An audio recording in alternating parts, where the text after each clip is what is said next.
답보 상태에 놓인 공공기관 2차 이전 논의. 구체적인 이전 계획 발표는 올해도 쉽지 않을 것으로 보입니다. 이전 지역을 놓고선 경남 내에서도 의견이 엇갈립니다. 사천 지역 내 고질적인 교통체증을 해결하기 위해 추진된 사남 정동 간 국도대체 우회도로. 상반기 설계를 마무리하고 착공에 들어갈 계획인데 노선과 구조를 놓고 여전히 일부 주민들과 설계사 간 이견이 팽팽합니다. 하동 곳곳의 다원과 차밭에서 생산되는 차 중 최고의 차를 선정하기 위한 품평회가 열렸습니다. 올해 하동차로는 개운다원의 김정곤 선생이 만든 녹차가 금상을 받았습니다. 지난해 잦은 비와 이상기온이 원인이 돼 단간 탐저병 등 과수 피해가 극심했었습니다. 올해도 이상기후 영향으로 매실과 마늘 등 농가들의 걱정이 커지고 있습니다.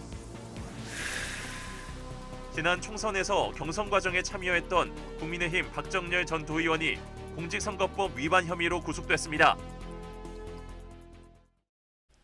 시청자 여러분 안녕하십니까? SCS 뉴스인타임 시작합니다. 답보 상태에 놓인 공공기관 2차 이전 논의. 구체적인 이전 계획 발표는 일단 올해도 쉽지 않을 것으로 보입니다. 지역사회에서 조속한 공공기관 추가 이전을 촉구하는 목소리가 이어지고 있는 가운데 경남 안에서도 시군에 따라 셈법은 다소 차이를 보입니다. 남경민 기자입니다. 준공 10년 차 11개 공공기관이 자리 잡은 경남 진주 혁신도시. 당초 1,700여 호가 목표였던 공동주택 조성은 이미 초과 달성됐으며 계획 인구도 현재 90% 이상 수용이 이뤄졌습니다. 여기에 공공기관 추가 이전을 통한 시너지 효과로 지역 균형 발전과 성장 동력 확보를 기대했지만 2차 이전 논의는 아직까지 지지부진한 모습입니다. 총선 이후로 미뤄졌던 2차 이전 계획은 오는 11월 기존 혁신도시 성과평가 이후로 또 한 차례 연기됐습니다. 사실상 별다른 진전 없이 또 해가 바뀔 가능성이 큰데 지역에선 조속한 공공기관 추가 이전을 요구하는 목소리가 나오고 있습니다. 하루빨리 이전을 추진하도록 정부에 촉구해야 합니다. 공공기관 지방 이전 추진이 지지부진한 사이 지방의 경쟁력 약화, 인구 소멸이 가속화했기 때문에 더 이상 미룰 여유가 없다는 점을 강조해야 합니다. 전국 300여 개 공공기관 중 40% 넘는 기관이 여전히 수도권에 위치하고 있는 가운데 기관 유치를 두고 지자체들 간 물밑 경쟁도 계속 이어질 것으로 전망됩니다. 혁신도시가 위치한 진주뿐만 아니라 통영과 밀양 등 일부 비혁신도시 지역들도 이전 공공기관은 혁신도시 이전을 원칙으로 하는 현행 혁신도시 특별법 개정을 촉구하며 공공기관 유치에 목소리를 내고 있기 때문입니다. 이 같은 움직임은 자칫 지역 갈등과 공공기관 이전 효과 반감으로 이어질 수 있는 만큼 전문가들은 보다 신중한 접근과 논의가 우선돼야 한다고 조언했습니다. 적어도 경남도에서는 각 지자체마다 다른 목소리가 나가서는 안 된다. 그리고 진주시에서도 원도심 주민, 신도심 주민 얘기가 또 달라서도 안 된다는 얘기입니다. 수도권과 비수도권의 양극화 극복을 위해 추진 중인 공공기관 이전. 성장 동력을 확보하고자 하는 경남에선 속도감 있는 공공기관 추가 이전을 주문하고 있지만 강론에 들어가면 시군별로도 다른 셈법을 취하고 있어 이전 가시화까지는 넘어야 할 산이 적지 않아 보입니다. SCS 남경민입니다. 사천을 관통하는 국도 3호선. 상습 교통체증을 해소하기 위해 산안면과 정동면을 연결하는 우회도로를 추진하고 있습니다. 주민을 대상으로 설명회가 열렸는데 도로 형태를 놓고 갈등을 보이고 있습니다. 김동혁 기자가 보도합니다. 사천 시내 극심한 교통정체 해결을 위한 사남 정동 간 국도대체 우회도로 개설 사업. 해당 사업은 산안면 월성리와 정동면 대곡리를 연결해 왕복 4차로 도로를 완성한다는 것이 주요 목표입니다. 부산지방국도관리청이 사업자로 5년의 사업기간과 1,360억 원 이상의 예산이 투입될 예정입니다. 올해 상반기 설계를 마무리하고 착공에 들어간다는 계획입니다. 우주항공청 개청과 경남항공 국가산단 조성으로 더욱더 심화될 시내 교통난을 경감시킬 수 있을 것으로 보여 지역의 관심이 높습니다. 주말과 축제 기간이면 고질적인 교통체증이 발생하는 수석사거리입니다. 사남 정동 간 국도대체 우회도로가 이곳을 비롯한 사천읍의 교통난을 어느 정도 해소시킬 수 있을 것으로 전망됩니다. 지난해 10월 주민 설명회 이후 변경된 사업 계획을 다시금 설명하는 간담회가 열렸습니다. 바뀐 설계안을 보면 당초 기존 3.9km 구간은 노선 일부가 조정돼 4.1km로 연장됐고 자동차 전용 도로에서 일반 도로 교차로 방식으로 형식도 변경됐습니다. 교차로는 입체 교차에서 평면 교차로 바뀌었습니다. 그런데 일부 주민들이 변경된 사업 계획에 강하게 반발했습니다. 교차로를 평면으로 변경할 경우 신호등 설치가 불가피해 체증이 더 심해질 것이란 우려가 나왔고 일부 구간은 고가도로에 가까워 너무 높아 마을의 고립감을 높이고 지역 단절을 부추긴다는 주장도 나왔습니다. 이 도로가 너무 높기 때문에 주민들은 도로를 낮춰달라고 한 것이고 낮춤으로 해서 지역이 발전을 할 수가 있습니다. 도로가 7m 정도로 높아가지고 이게 이 지역을 횡단하는 것은 이 양쪽을 갖다가 단절시키는 거거든요. 그래서 주민들은 반대하고 있습니다. 일부에선 해당 노선 자체를 마을과 인접하도록 다시 바꿔야 한다는 주장도 나왔습니다. 설계사 측은 노선 변경을 요구하는 일부 주민 의견을 수용한다면 이미 운영 중인 도로의 재정비와 경제적 손실이 불가피하고 사업 추진으로 얻게 될 도로의 기능이 제한된다는 입장입니다. 안 고쳐도 되는 도로를 다 뜯어 고쳐야 됩니다. 그리고 이쪽에서 사천 방향으로 들어가는 도로 못 들어가요. 도로를 이쪽으로 진입을 못합니다. 변경된 설계안을 놓고 설계사와 일부 마을 주민의 극명한 온도차가 표출된 상황. 착공까지 시행사와 주민들의 의견이 어느 정도 모아질 수 있을지 주목됩니다. SCS 김동엽입니다. 산청군이 6,598억 원 규모의 올해 첫 추가 경정 예산안을 편성해 군의회에 제출했습니다. 이번 추경 예산은 올해 본 예산 대비 4.2% 금액으로는 267억 원 증액된 규모입니다. 산청군은 이번 예산에 읍면 순방 등에서 수렴한 주민 건의 사항과 지역 역점 사업의 원활한 추진에 중점을 뒀다고 밝혔습니다. 이번 추경안은 8일 시작된 제297회 산청군의회 임시회에서 심의 의결될 예정입니다. 진주시의 어린이 보호구역 내 횡단보도를 노란색으로 설치하는 조례안이 발의됐습니다. 진주시의회 도시환경위 이규섭 의원이 단독 발의한 진주시 어린이 보호구역의 관리와 지원에 관한 조례안은 어린이 보호구역 횡단보도 주위에 있는 옐로우 카펫을 구역 전역에 확대하도록 했습니다. 이규섭 시의원은 지난 2022년부터 정부 부처의 어린이 보호구역에 노란색 횡단보도와 기점, 종점 표시를 건의해 이를 정부 정책으로 반영시킨 바 있습니다. 하동군에는 수많은 다원과 차밭이 있죠. 그중 올해 가장 좋은 차를 정하기 위해 매년 품평회를 진행하고 있는데요. 차 전문가들이 모여 국제표준 기준을 활용해 평가한다고 합니다. 올해 하동차는 어디서 나왔을까요? 김상혁 기자의 보도입니다. 평범해 보이는 밀폐용 봉지에 이름 대신 번호가 쓰여 있습니다. 봉지에서 나오는 건 찻잎. 연구원이 찻잎의 모양을 보고 따뜻한 물을 따라 향을 맡습니다. 차를 우린 후에도 찻잎의 모양과 맛도 보고는 꼼꼼히 기록합니다. 올해 하동차를 뽑는 선정대회가 열린 겁니다.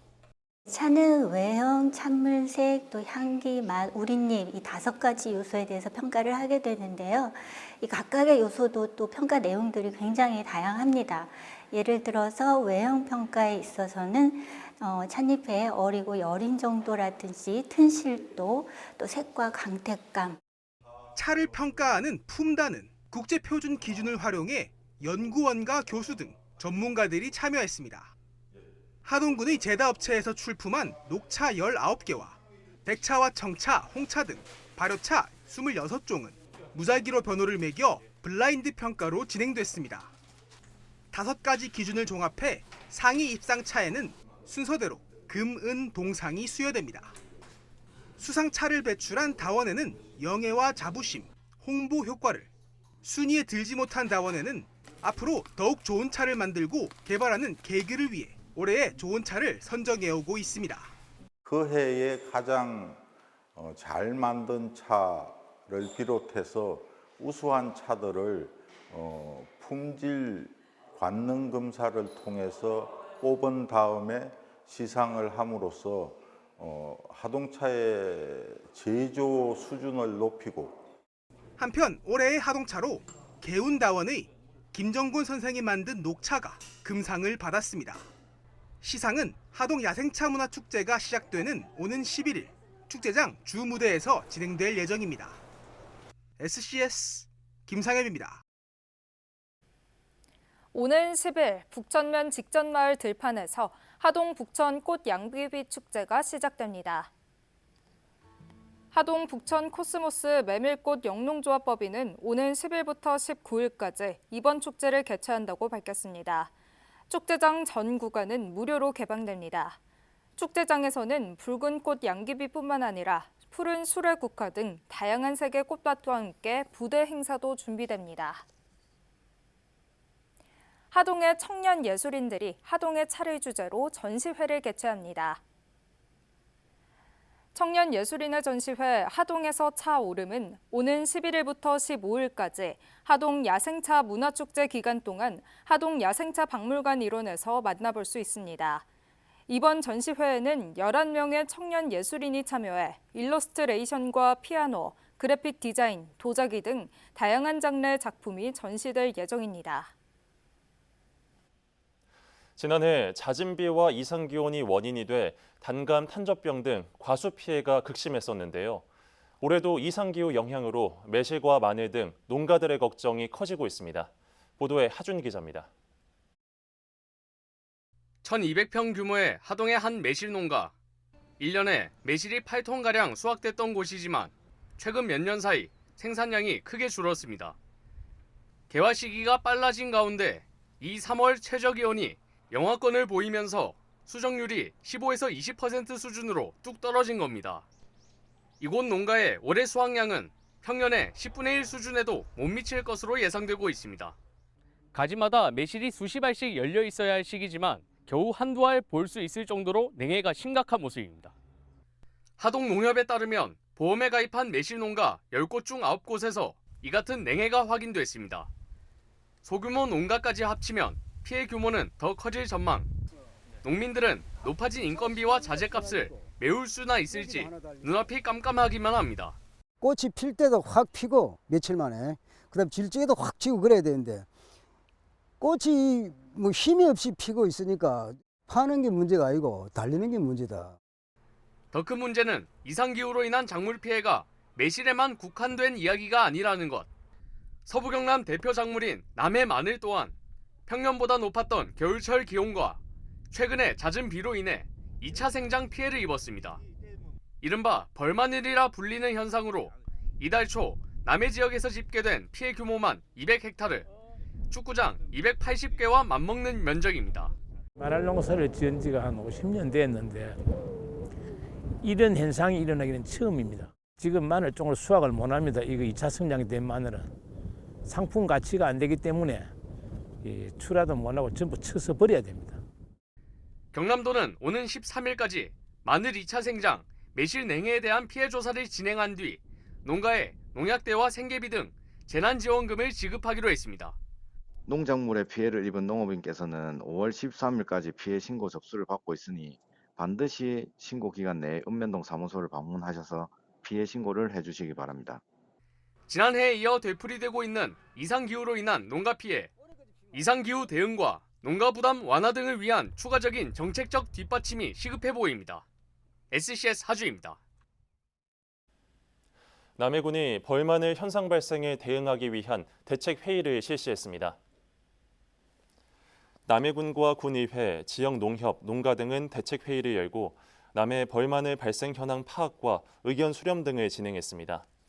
회의에서는 재난지수 미달로 농업재해 지원을 받지 못하는 농가를 위한 대책 마련과 피해 마늘에 대한 정부 수매 건의, 농작물 재해보험 마늘 품목 가입 기간 연장 요청 등을 검토했습니다. 남해군이 무형문화유산 조사 연구 사업 최종 보고회를 열었습니다. 남해군은 8일 군수실에서 관련 부서와 자문위원, 경남연구원 등이 참석한 가운데 최종 보고회를 개최했습니다. 남해군 무형문화유산 조사 연구 사업은 지역에서 전승되고 있는 무형문화유산과 민속 자료들을 정리 보존하기 위한 대책을 마련하고자 추진되는 사업입니다. 보고회에 따르면 전통 공연과 기술 등 분야에서 총 36개 종목이 도출됐으며 문화유산 상태에 따라 양호와 단절 위기 등 현황을 분류했습니다. 관리 방안으로는 홍보 책자 발간과 기록화 사업 추진, 민속마을 지정 등이 제시됐습니다.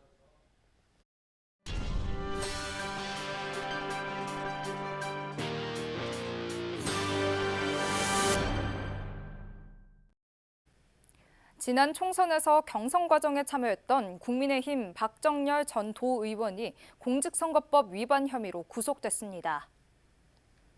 지난 7일 밤 창원지법 진주지원이 구속영장을 발부하면서 박 전 도의원은 곧바로 수감됐습니다. 박 전 의원은 사천남해 하동 공천 과정에서 관계자에게 금품을 건넨 혐의를 받습니다. 앞서 검찰은 지난 3월 박 전 의원 자택과 사무실 등을 압수수색했습니다. 한편 검찰은 현재 수사 진행 중이라며 자세한 혐의에 대해서는 알려줄 수 없다고 밝혔습니다. 사천시가 모든 시민을 대상으로 시민안전보험에 가입합니다. 시민안전보험은 각종 재난과 범죄, 안전사고로 피해를 입은 시민에게 최대 2천만 원까지 보상을 받을 수 있는 보험입니다. 사천시에 주소를 두고 있는 시민과 등록 외국인은 별도 절차 없이 자동으로 가입됩니다. 사고 발생 지역에 상관없이 보상이 가능하며 보장기간은 오는 5월 10일부터 1년입니다. 보장 항목은 자연재해 사망 등 21개 항목이며 보험금은 피해자나 법적 상속인이 한국지방재정공제회에 청구하면 됩니다. 경남도립 남해대학이 어버이날을 맞아 남해군 장애인복지관에 조경작품과 빵 등을 기부했습니다. 남해대학 원예조경과 학생들은 조경식재 실습으로 제작한 테라리움 작품 15종을, 호텔조리 제빵학부 학생들은 직접 만든 소보루빵과 단팥빵을 복지관에 전달했습니다.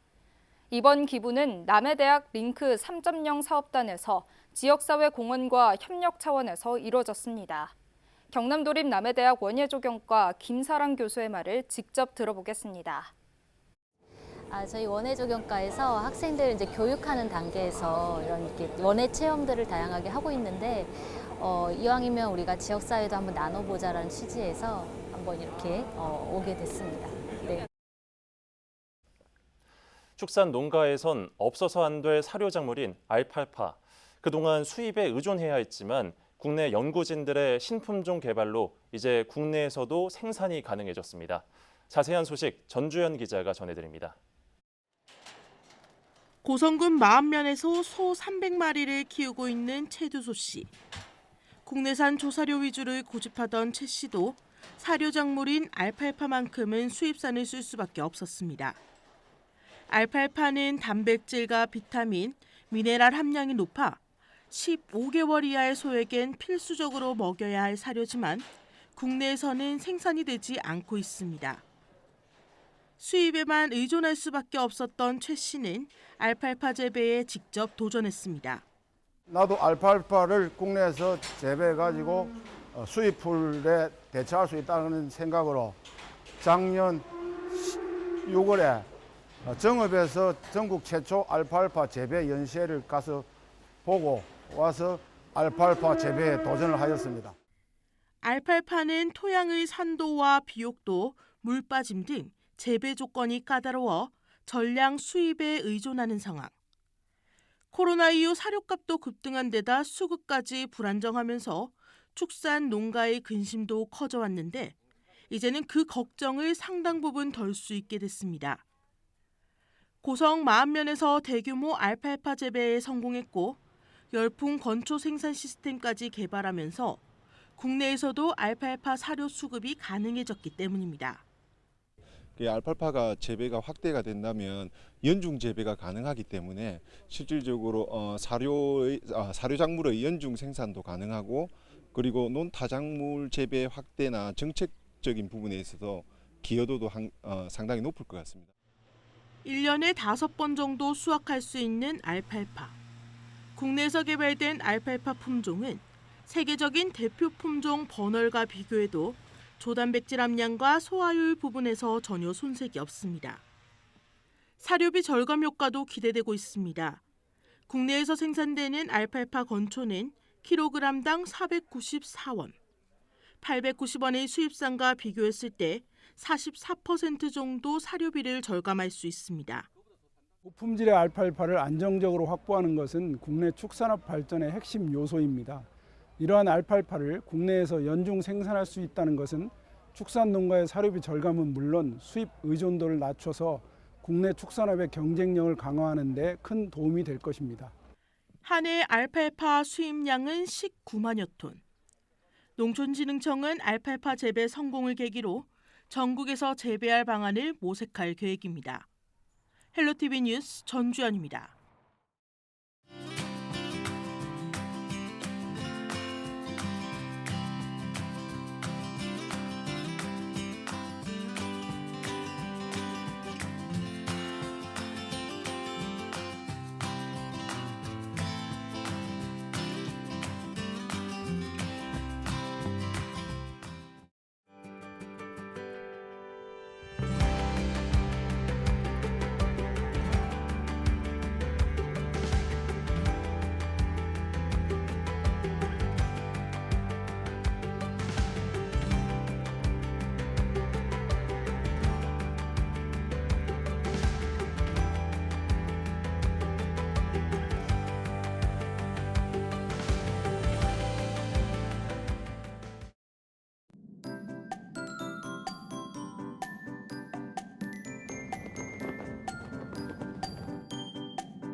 키워드로 보는 생활 날씨입니다. 날이 쾌청하고 포근해서 외출하시기 참 좋겠는데요. 다만 꽃가루 지수가 다소 높은 수준으로 외출하실 땐 마스크 착용해 주셔야겠고요. 자외선 지수도 매우 높은 수준으로 자외선 차단 크림 꼼꼼하게 챙겨 바르셔야겠습니다. 이어서 자세한 지역별 날씨 살펴보겠습니다. 서부 경남 지역 하늘빛 맑겠는데요. 아침 최저 기온은 함양 7도, 산청 7도, 하동 9도로 출발해 한낮에는 23도에서 24도 분포 보이겠습니다. 전국적으로도 하늘 표정 좋겠는데요. 아침 최저 기온은 서울 11도, 세종 8도로 출발하겠고 제주의 한낮 최고 기온은 20도 예상됩니다. 남해동 밤바다도 맑은 하늘 펼쳐지겠는데요. 다만 물결은 높게 일겠고 바람도 매우 강하게 불겠습니다. 시설물 관리에 각별히 주의하셔야겠습니다. 이어서 삼천포 기준 조석표 살펴보겠습니다. 물때는 나훈물, 만조시각은 밤 10시 11분, 간조시각은 오후 3시 35분 예상됩니다.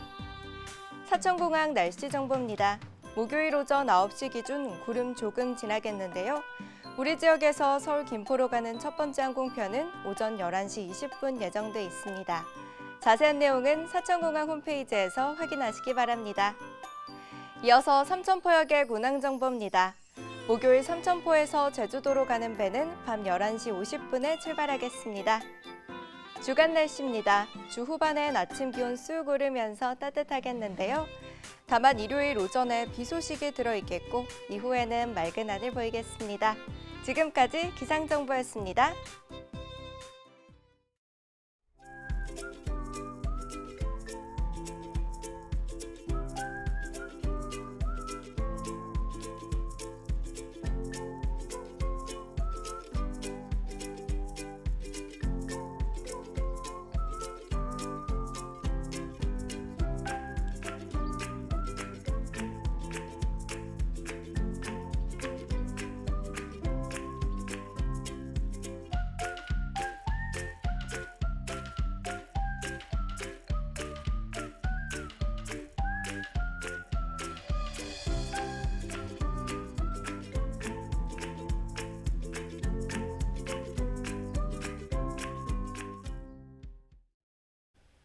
저희가 준비한 소식은 여기까지입니다. 시청해주신 여러분 고맙습니다.